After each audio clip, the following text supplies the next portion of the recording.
Hello again, everyone. Welcome to another edition of Longhorn Weekly with Longhorns head football coach Charlie Strong, coming your way live from Pluckers, the West Campus location here in Austin. It's time to go back to work for the Longhorns on the field as they'll take on the Oklahoma State Cowboys Saturday morning at 11 o'clock at Boone Pickens Stadium in Stillwater, Oklahoma. We've talked about the work that goes in during an open date week as you had last week and then preparing for the next opponent. But I would imagine it already seems like it's been a while since you played a game. I would imagine your guys are probably pretty anxious to get back on the field and get back to work in open conference play Saturday. They are, Craig. You're right. It's been, it feels like it's been a month and it's only been a week or so many days.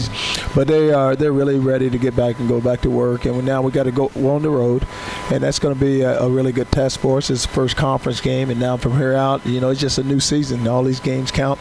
So you had that open date, so now you get to go reel off 9 in a row here. But we're just going to take them one at a time and just make sure that we just get prepared just week by week. I heard there's like an old coach saying about open date weeks, or they say after a win, it's a long time when you have an open date. If you're coming off a win. If you're coming off a loss, it's a really long time, that sort of thing, because guys are anxious to go back and shelve that and completely put it behind them, which you tell them to do anyway. But since it was the last result, it does make it seem like it's been a while since you got on the field. Well, it does, but it's been 2 weeks, and with a loss, it does burn you a little more because they want to get back out to work and go back to work in a hurry and just make sure that you like to just keep them going and just keep not so much keep their interest, but there's the next opponent. And so now that you played 3, so also you got a chance to just reevaluate yourself and just have a chance now to just focus on the fundamentals and then just focus on, just making sure that we can put a plan together that we can go be effective and go play well. We talked a little bit about this last week when you were first going into the bye week and the things that you worked on, but I am curious to get your thoughts on, are there major differences, other than I guess maybe getting into specifics for the opponent, but what differences are there between the week you put in coming out of the game, going into the open date, and this week coming out of the open date, getting ready for your next opponent? For the fans who are listening all across the state, what's the biggest difference for what the coaching staff does with the guys from, say, last week as opposed to this week? Well, we came off of a loss, so we went right back to work. So we practiced Tuesday, Wednesday, and Thursday, let them go home on Friday. And for some of them who wanted to go to their high school game, they had a chance to go Friday night. Then we came right back on Sunday and just got right back in the game week. So it was the difference is you got a lot of practice time, which was really good, and you had a chance to just really evaluate your opponent and really break them down. So it was like we started on Tuesday of last week, so it was Tuesday, Wednesday, and Thursday. And then this week we were treated just like a game week, so we came back Sunday. They had Monday off. We went Tuesday, Wednesday, and Thursday, and we'll finish up do some walkthrough tomorrow, and then we'll get ready to go play on Saturday morning. So it was just you have a little more time to prepare for your opponent. And you mentioned that last week your guys were very anxious to get back on the practice field first. Now, obviously, they want to get into a game, but just to get back to work, get back into the rhythm and shelving what had happened behind. So I take it you felt you had a really good week of practice last week, and I feel that I take it you feel you had another really good week this week. Oh, we did. Last week was good because even though you didn't play an opponent, you had a chance to just evaluate yourself, and guys had a chance to get better, and it was about fundamentals. And then this week, you had a little preparation last week, but this week you were really able to just really lock it down and make sure that you focus it, and then really focus in on Oklahoma State. You brought this up at the news conference on Monday, that term, and you got into it a little bit there, self-evaluation. And I wanted to give you a chance to talk a little bit about what that all means, what that means in terms of where you stand after 3 games, because ultimately you're evaluating the body of work 3 games. I know the most recent game is a loss. I know there's the disappointment of that, and fans kind of tend to lay into that game and that sort of thing. But you have to step back and look at the big picture over 3 weeks. What is the self-evaluation of your football team and the way way things are after 3 ball games? Well, we still have to get better, and it's about getting better each and every day. And we know that there's areas that we really need to improve on, and the coaches understand that. When you just break it down, offensively we're playing very well, scoring a lot of points, and the running backs are playing well, even winning outside. Because what you want to do is you want to play physical at the point of attack, where you want to control the line of scrimmage. We're doing that. You want to make sure that you can go run the ball. We can run the football, and you want to win outside on the perimeter, which our receivers are making big catches. And then defensively, we've had some breakdowns, and we know that on defense we got to get it corrected. You just can't have the ball thrown up over your head. But it's more of us just making sure that you put players in a position where they can be successful, and then you just watch them go out and go to work. And that gets into the other thing I was going to ask about, and it's the word competition. The competition that you have in practice amongst your guys. Competition for playing time. Competition to just get noticed and say, hey, Coach Juan, you brought this up before. Competition in special teams. I'd like to get out on special teams. That's that climate that you're wanting to create, isn't it? On a day-in, day-out basis when it goes to practice as well as the game. The competition and let these guys compete with one another. Well, you recruit well, you have competition, and that's what we've done here the last 2 years. You've recruited well, so there's competition at positions, and now that you're able to play more guys, and when they see that you can play more guys, and if a guy isn't competing, then he has a chance where another guy can move in front of him. But it's really competitive right now, but it's good, and it's good competition, and guys understand that, hey, you know what, even though I may be replaced, but I get my opportunity again.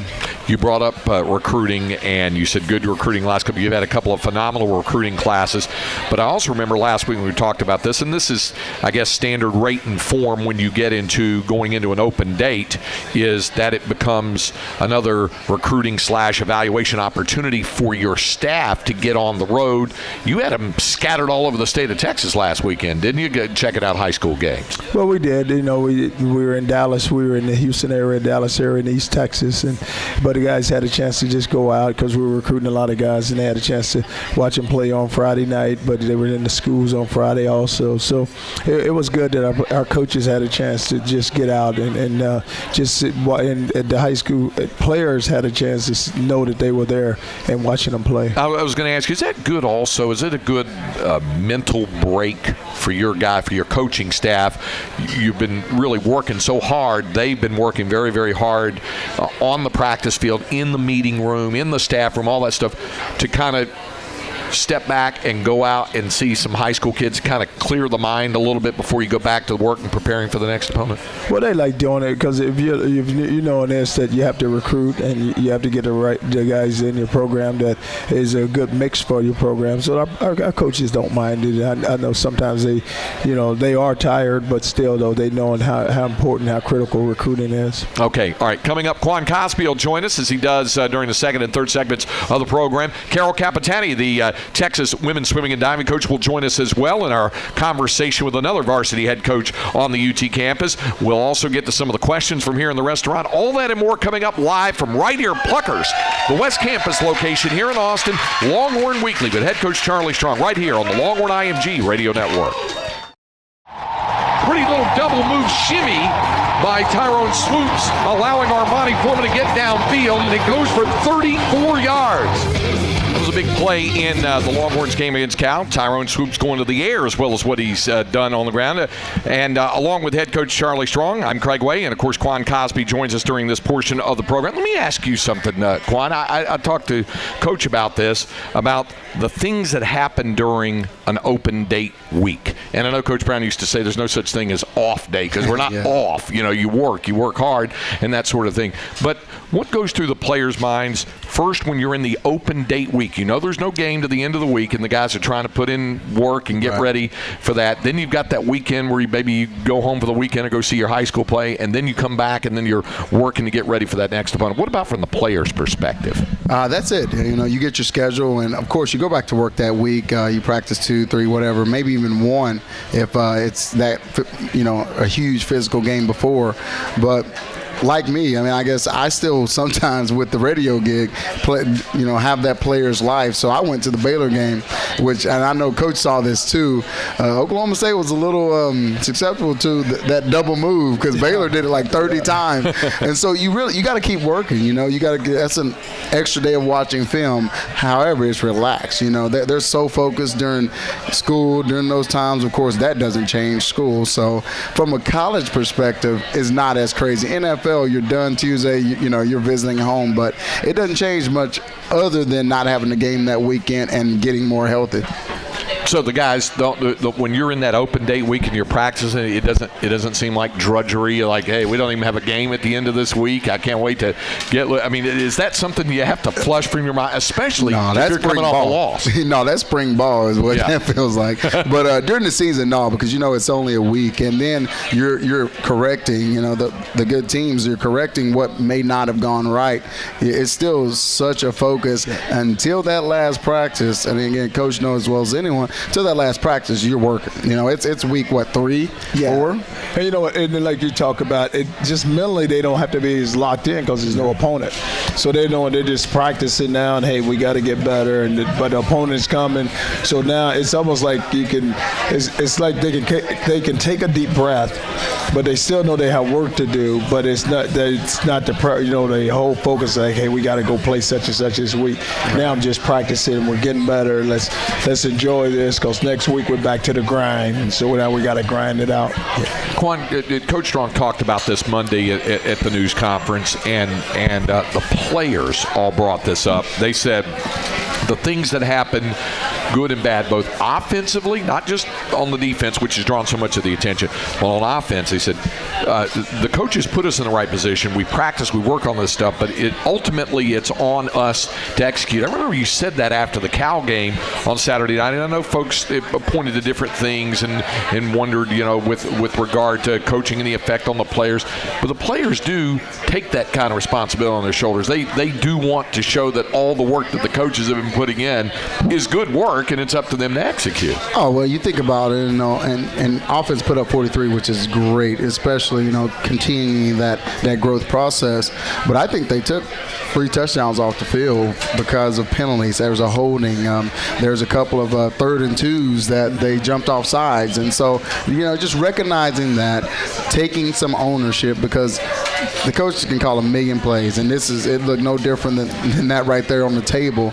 But when you put a body over there, when you put a defense over there, when it turns down to executing, Laurent Robinson, I think was his name for the Cowboys a few years back.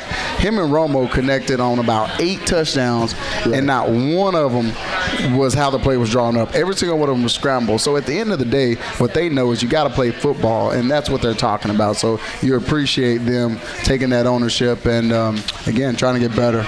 Well, but you look at it on defense. It's just you can't have guys wide open, and that's what the breakdown work. When you see guys running open, and you're knowing, hey, where's the breakdown, and you know what the breakdown is, and that's what's the issue. Well, and Charlie brought this up on Monday.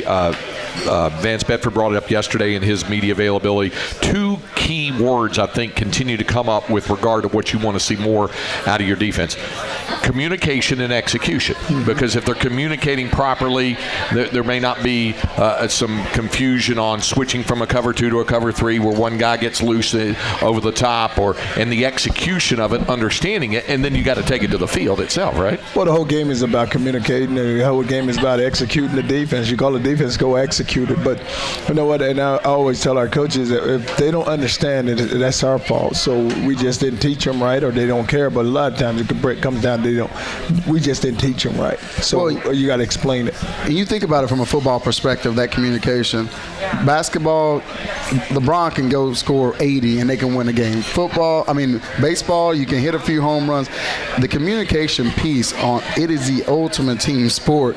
So one little, thing that isn't communicated right 10 can do it right, 1 can do it wrong, touchdown. And so that piece, like Coach said, is really the most important piece out there. And when you're all working on the string, that's when those really good things tend to happen. Well, and you hear it across the board. I heard your guys saying it all the way from a true freshman like Shane Buechele to a 6-year senior like Sherrod Evans. They all said the same thing. Yes. This execution, communication thing. And maybe the layman fan doesn't understand that, but it's a constant thing, evolving thing, isn't it, during the course of the season and in each specific ball game? Well, you always have to execute. I mean, there's a defense like Quan was talking about. There's defenses drawn up, and you just execute. You have a job to do. Just do your job. So you talk about execution. You have a job to do. Just execute it. And players, I guess, in trying to encourage one another along, you kind of give the nudge to the one that's somebody who isn't quite doing the job that you know and that the coaching staff knows he's capable of doing it. So there's some encouragement, isn't there? Hey, there's a lot of encouragement. And even in the workforce now, I laugh because when you get on to someone, man, they're down for like 2 weeks. And I'm like, this is what we do. We do this every play. And what's that constructive criticism that we get used to, that's what it's about. And what everybody understands, whether a coach is yelling at them, another leader is yelling at them, it's for the better of the entire team. We want the team. Everybody eats, everybody wins, and so that's what happened. You can't be sensitive in those times. Well, and here's an example of it, Charlie. I heard Mike Gundy in his news conference this week talking about his outstanding young running back Justice Hill, who has all kinds of talent, but he had some fumbles, including the one near the goal line. And he said he's a smart kid. He was raised right, good family, all that stuff. He works very hard. He doesn't mind constructive criticism, and that's the kind of player coaches want, right? That it's okay. You can hit me with some constructive criticism. Well, if you're going to be an outstanding player, you're going to have to be able to take criticism, because what happens when you talk about just criticizing someone, and it can be constructive or whatever, but when you talk about criticizing, a young man has to understand that you're not attacking him personally. Right. I'm attacking his performance, but I'm not attacking you personally. So when I do criticize you, there's no need in you shelling up. Just listen to me, because I'm going to tell you something that's going to help you. I'm not trying to just tear you down. And even if you do, Craig, if you do tear him down, you got to bring him back. And you got to lift him back up, because you're going to need him. And so the criticism, whether it be constructive or whatever, how we want to put it, we got to get it. We got to pick him up. Yeah. All right. We have a lot of other things to get to as well. We'll do that when we continue here alongside head coach Charlie Strong, and also Quan Cosby joining us during this portion of the program. This is Longhorn Weekly with the head coach, and it will continue from here at Pluckers in a moment. We welcome you back here to Longhorn Weekly with Longhorns head football coach Charlie Strong, also our special guest Quan Cosby during this portion of the program. You guys had some really interesting things to say with regard to things like constructive criticism and that sort of stuff. And Quan, let me start with you, because, again, I'm going to the former player route here. Players also kind of, like I said, they kind of nudge one another and try to pick each other. How do you know where the fine line is, the gray area between when you're trying to make sure you're trying to pick up somebody and give them some constructive criticism, and by the same token not have them rebel on you or block you out or get too down, because as Charlie said, you're going to need that guy. Well, and even more, man, you got to think about it. We spend more time with each other than, professors, parents, girlfriends, whatever it may be. So if you do it right and you're together like the team needs to be, you learn a lot about each other.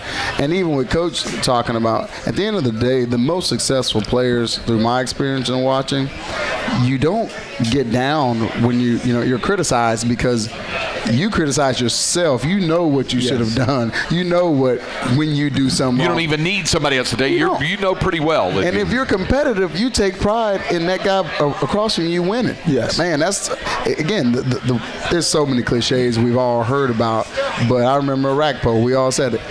It's not that I love winning. Winning is a part of it if you put the work in. It's that I hate losing. And when you have those you got to have that in you.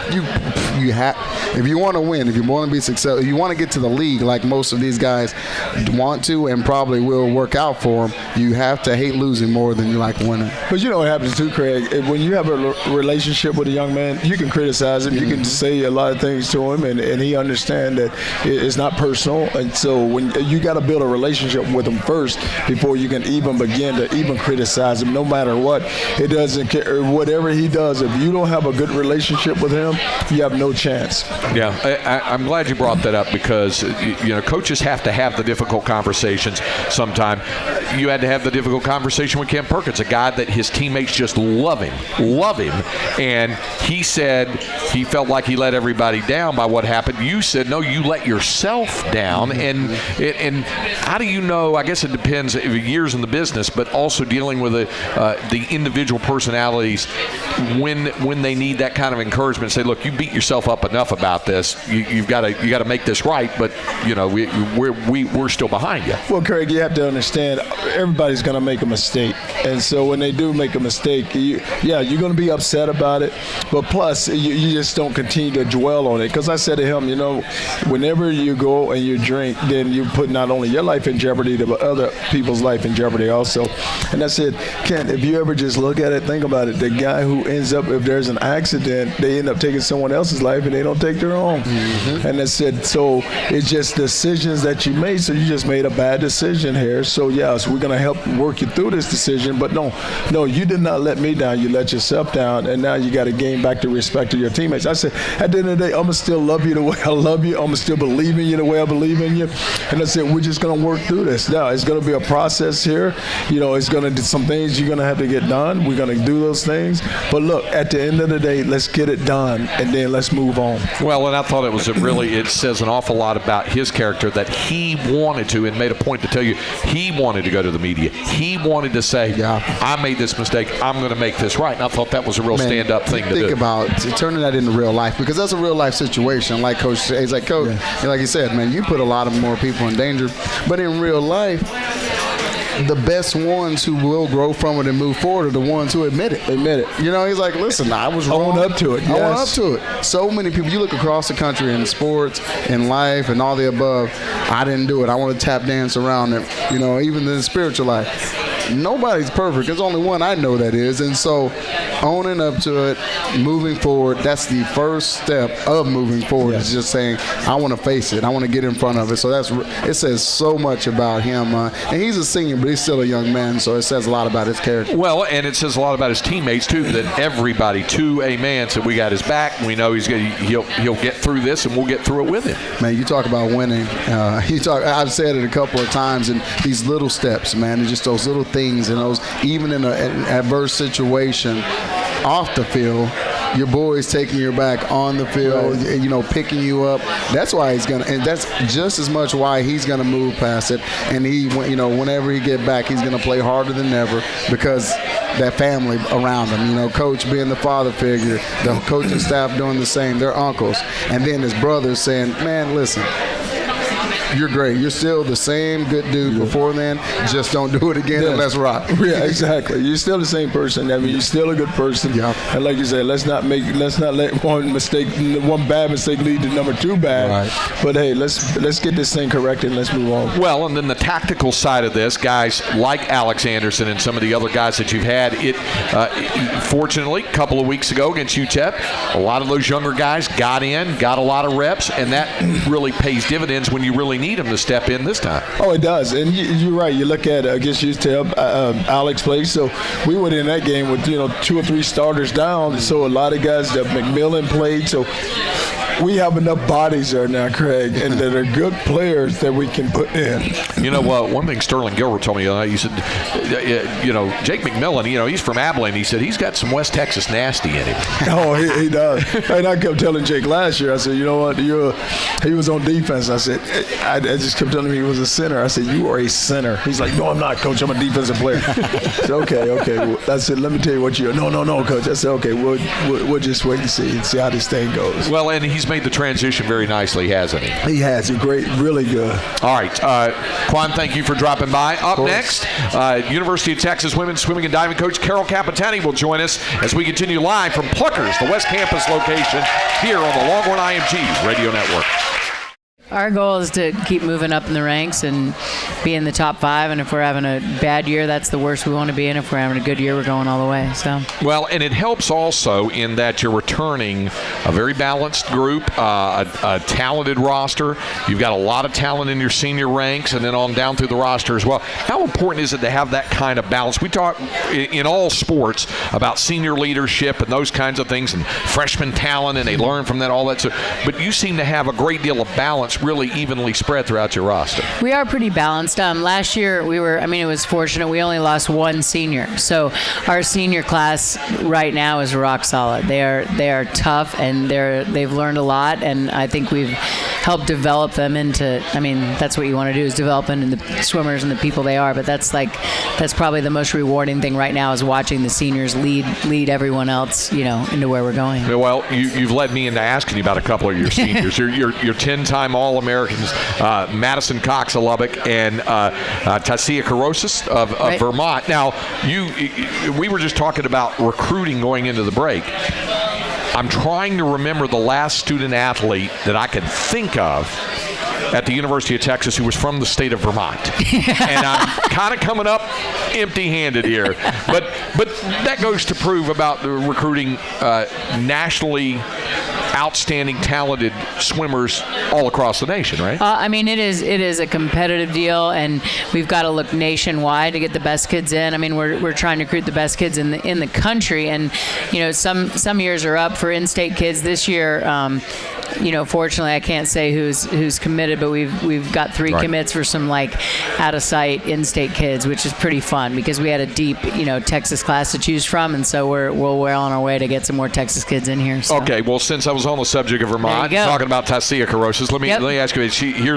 We're talking about an elite backstroke swimmer, a school and Big 12 record holder in the 100 and the 200 backstroke events, and like Madison Cox, she's among the best in the country in her events, a 2-time semifinalist at the U.S. Olympic trials this summer. So she gives you a little bit of everything you need. And Taz is a fantastic girl. She came in, a pretty good kid, but not an NCAA scorer, at her level. And right now she's, I think at worst she's going to compete for a national championship, in that 200 backstroke, and we'll see what she can do in the 100. And she's doing everything right. So now I brought up Madison Cox. Yeah. She's excellent individual medley swimmer.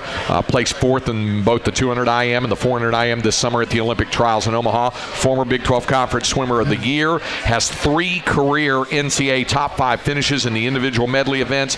Also an excellent freestyle and breaststroke swimmer. Makes a big impact on relays. Could you ask any more of her with everything else she does? I know for you? We do ask a lot out of her. We ask a lot out of Toss, and those are 2 of our 3 captains, for this year. And Madison's got some big goals, and although it sounds great on paper that she was 4th in 2 events at Olympic trials, she wanted to go all the way. So, and you got to be top 2. So she has a little bit of fire under her this year to get some stuff done. So she'll be fun to watch. And when you have high performing seniors, and I've heard this said an awful lot.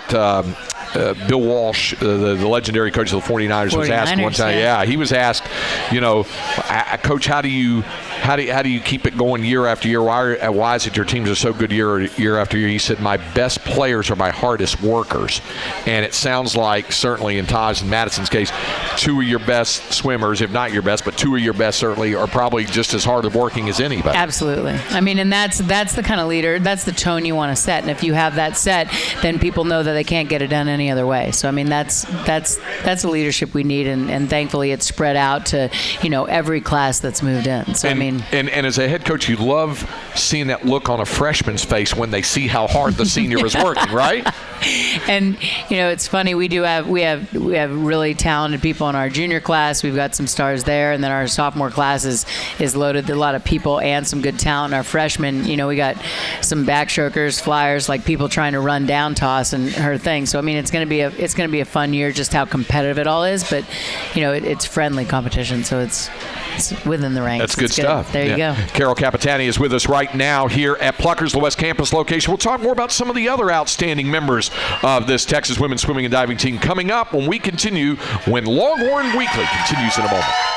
Longhorns head coach Charlie Strong will be rejoining us in a few moments. I want to remind you that the University Co-op Dallas presents the 2016 Texas OU Weekend, hosted by the Dallas Texas Exes. From the annual Get Teed Off at OU Golf Tournament and the Bash before the Clash to the pregame tailgate at the fairgrounds, you won't want to miss a minute of the festivities. Visit DallasTexasExes.org for more information. It is coming soon. It'll be next weekend at the State Fair of Texas. As I mentioned, visiting with Carol Capitani, Texas women's swimming and diving coach. You and your associate head coach Warwick Fink sent one of your outstanding young women to Rio in the Olympics, and that was sophomore Joanna Evans. He represented the Bahamas in the 200 meter, the 400 meter, and the 800 meter freestyle events. An excellent distance swimmer who made great strides last year as a freshman, and we're expecting to see great things from her. How much does the experience of going to Rio, you think, help when you got somebody that competes in the Olympics? Joanna's a dream. She went to Rio to compete. Really, like, her baby was the 800, and she ended up swimming the 400 first, and she ended up 13th in the world. An event she took a ton of time off, almost broke her school record, and since coming back from Rio, she has a different way of walking, she's got some pretty big goals, and I think we're going to see a lot of great things out of her. You can already tell the difference, the way she's training, the way she carries herself. It's a different girl. You have to have, obviously, in addition to a great deal of skill, you have to have a great deal of confidence to be able to go and compete at that level. And I would imagine that confidence, when you come back from that confidence is there. You see it in him, and then how she tries to help her teammates. It is the world's biggest stage, right? And just once every 4 years, and she's was one of 2 UT athletes, another track guy, and just representing your country and representing Texas. I don't think she's ever had that much fun. So it was a pleasure. I want to ask you about perhaps your top sprint freestyle swimmer, Rebecca Millard, your junior from California, an All-American. She's probably going to make a run at the school records in the 50 and 100 free events. Excellent sprinter, tough on relays. But what did you like about her? She's gritty and she's tough, and she came in here. She sat out a year actually between high school and college because she didn't end up getting the offers that she wanted or going where she wanted. So she sat out another year to wait around a second time. So we're lucky we snagged her, and she's gotten better every single year, and she cares a lot about Texas, a lot about relays, and she's grown leaps and bounds. I know you wanted to give a shout out to the excellent diving program that's headed up by one of my favorite people, Matt Scoggin. Yeah, he's one of mine too. Great guy, longtime coach. He's returning a very strong group of divers headed by NCAA championship qualifiers Murphy Bromberg and Megan O'Brien. So that just strengthens everything. Those two girls you just mentioned are unbelievable. They have the experience. Murph was third at Olympic trials this summer, so she was just this close, knocked it out of the park. And then we have a superstar freshman, Allison Gibson, in-state Texas girl, and she was either 5th or 6th at Olympic trials this summer. So we are going to score some points in diving, and it's just fun to know that the teams are really close. They help each other, and it's just fun going to the meet knowing you're going to put points on the board in every way. You had an orange-white scrimmage meet today. We correct? did. You did? Yeah. All right. Now tell folks a little bit the purpose of the meet, and it sounds like everybody had a lot of fun with it. We did. We made the teams, but we let them choose the lineup. So we said, okay, here's the events for swimming. You guys put the people in the events, and it gets really competitive. We split the teams up for warm up. We split them up this morning during practice, and there were some heated things. But at the end of the day, I think they realized, looking across, we are one team, but we had a good time today, and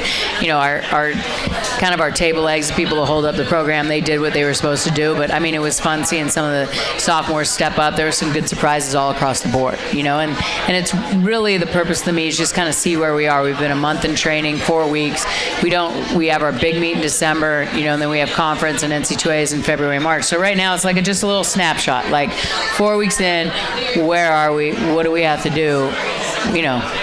It's funny you mentioned about the big meet in December, and yet your season opener coming up October 21st, 22nd. All you have there is top 10 teams, Indiana and Florida in Bloomington, Indiana. The first home meet, you mentioned the big things coming up December. You also have Texas A&M coming up November 3rd, another top 10 team as well. So like every other Texas program on campus, you're not pulling any punches. You're going right after some of the best. So I think that's the only way we're going to get better is just, you realize our conference, I don't take it for granted that, we go to win the conference championship every year, and we can do that. But if we don't race the best in the country when we go to NC2As, it's going to be a struggle. So we want to race every good team that we can. That's why we're swimming Cal, we're swimming Stanford, A&M, Indiana, Florida. So every single time they get up to race, they got to see what they're made of. So. And student athletes, I've often found that they want that kind of competition. They want to measure themselves against the best, right? They don't want a cupcake type of thing. And we don't have any. We don't have any on our schedule like that. So it gets them prepared, and they have to. If they say they want to be this good, well, then let's race the best team. So I appreciate you dropping by tonight. So Looking much. forward to Thanks. it. It's great to see you again. Yeah, Carol good to see you. Capitani, Texas women's swimming coach, joining us now. Also want to remind you that since we're in this time of year when we're seeing more and more of these exhibitions, that the Texas men's basketball team will begin the year in the heart of the UT campus with the Texas tip-off. It's Thursday, October 20th at Gregory Gym. The doors will open at 6. Tickets are free, but they got to be claimed at texassports.com/tickets. You'll get your first glimpse of this year's team, including one of the top 5 recruiting classes in the country, as well as 7 returning players. Coach Strong will rejoin us. We'll get to some of your questions from here in the restaurant when Longhorn Weekly continues here on the Longhorn IMG Radio Network. We welcome you back to Longhorn Weekly with Longhorns head coach Charlie Strong. Got a couple of questions to get to here, and this one from here in the restaurant, wanting to know, and I think this really expands to a larger thing, but the question was, where do you see Shane Buechele in the next couple of years as quarterback? We've seen such an outstanding start to his collegiate career. You've been down this road playing a freshman at quarterback as you did with Teddy Bridgewater as well, so it's difficult to forecast things, but it's always good to see your freshman pick up the concept so early and play not like a freshman, but like a seasoned veteran. Well, you always look at a player and you just want him to just get better and continue to develop, and that's what Shane will do because he's going to work.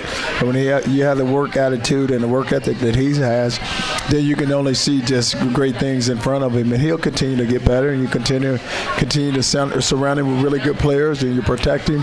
Then it's hard to say because you just can't make any predictions, but you just want him to just improve just year and just each and every year. Well, and he echoed the thing that you had talked about, the whole thing about executing. He said, I've got to execute my decision-making a little better, the throws. In talking to Sterling Gilbert, he talked about the one interception that he threw against Cal. He said the minute he came over to the sidelines, he knew about where he wanted to go with the ball and didn't. And then when he saw it on tape, I said, is he the kind of guy that immediately sees it even before it happens? He saw why it happened. He said, absolutely. And those are the kind of players you want that learn quickly, understand it, and can then move on from there. Well, you got to be a student of the game, and that's what he will always be, a student of the game, and he understands it. And it's all about just, not only just getting bigger, stronger, and faster, but just the knowledge and continue to learn all the concepts and learn about defenses and learn about coverages.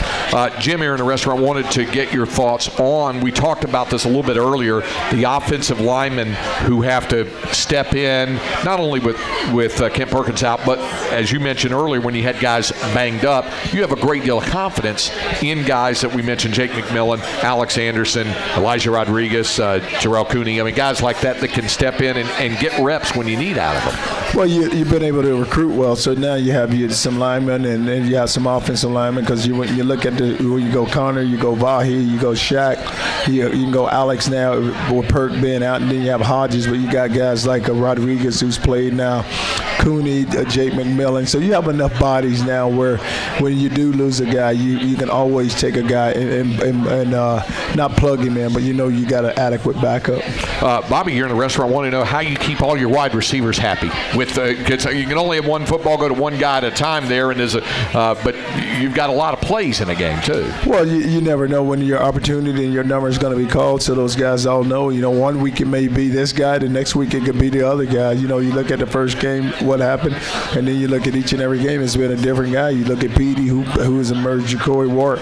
But those guys all understand. They don't have a big ego, and they know that they're going to get their number called. And that goes even for your true freshmen who you've gotten time out there, Devin Duvernay, Colin Johnson, Will Jordan Humphrey. I mean, those guys in addition to your veterans. Well, they're going to play, and they've been playing. And you're right, because you look at what Colin, he's going to play. Even Little Jordan's going to play. Duvernay's going to play. And then now you got Dorian Leonard who's doing really well with your starters. So you have a good group, and you got guys to pull from. But you also have when guys get on the field that they can make plays. The other thing too, as you mentioned, it might be one guy's night one night and another guy the next. That really goes to your running backs too as well. We've seen that with Deontay Foreman and with Chris Warren this season. Well, you got two backs there, and you look at the last game, they both rushed for over 100 yards. So you have guys that can run through people, guys big, strong, and physical. They're two different type of players, but they are guys that are just hard for a defense to really control.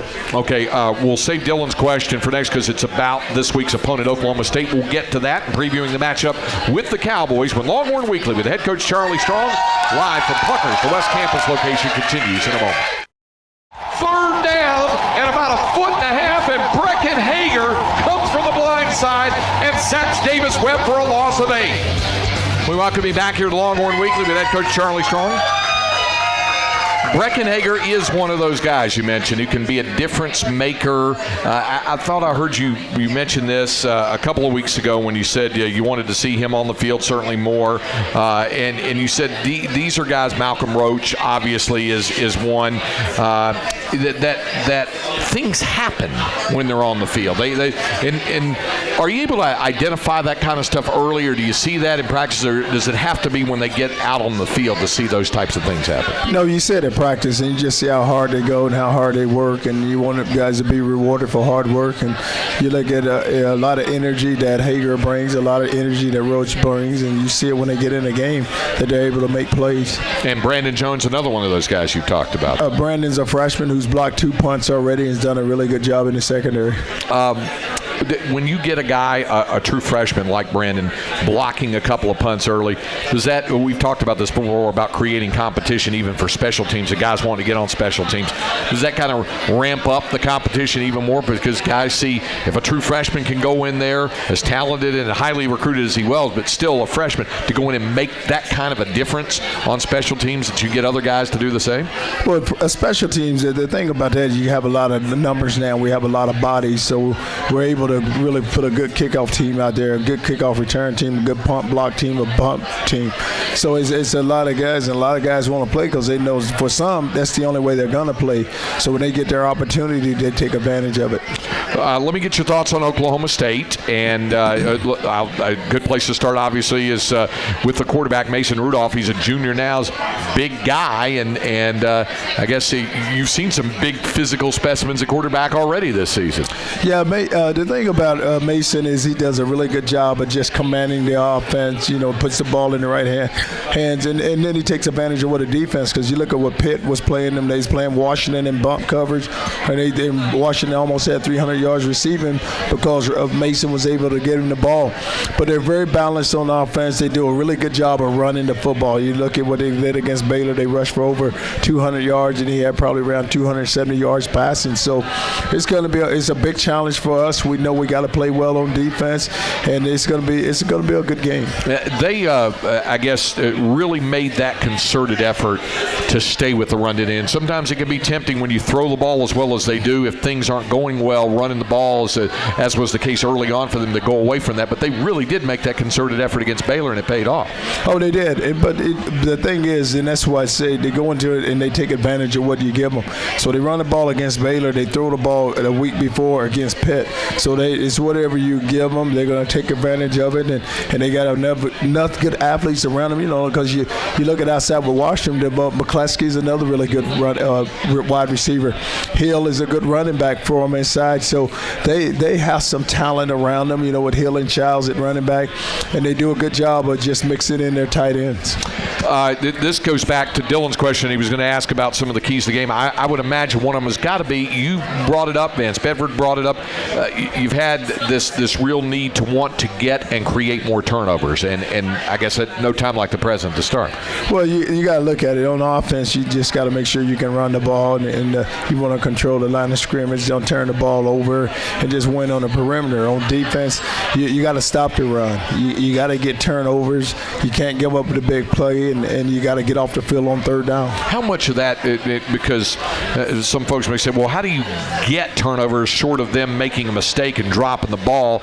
I heard Vance talk about this yesterday. When the ball is in the air, being able to be in position to kind of make that, whether it's in the air with the quarterback throwing or a receiver about to get it or whatever, making those kinds of things happen. Right? Well, it's all about when the ball goes up. You guys, a defensive back got to look at it. That's his ball too. So we got to go up, and even if we don't intercept it, get our hands on the football, and then you got to hit where you can strip the ball when the running backs are running, where you can pull it out. All right, it'll be Saturday morning at 11 o'clock. We'll be on the air from Boone Pickens Stadium in Stillwater, Oklahoma, 10 a.m. with the pregame here on the Longhorn IMG Radio Network. The kickoff at 11, the Texas Longhorns against the Oklahoma State Cowboys. Thanks to Texas women's swimming coach Carol Capitani for joining us. For head coach Charlie Strong, I'm Craig Way. Thanks for joining us. We'll see you next week from right here at Pluckers on Longhorn Weekly.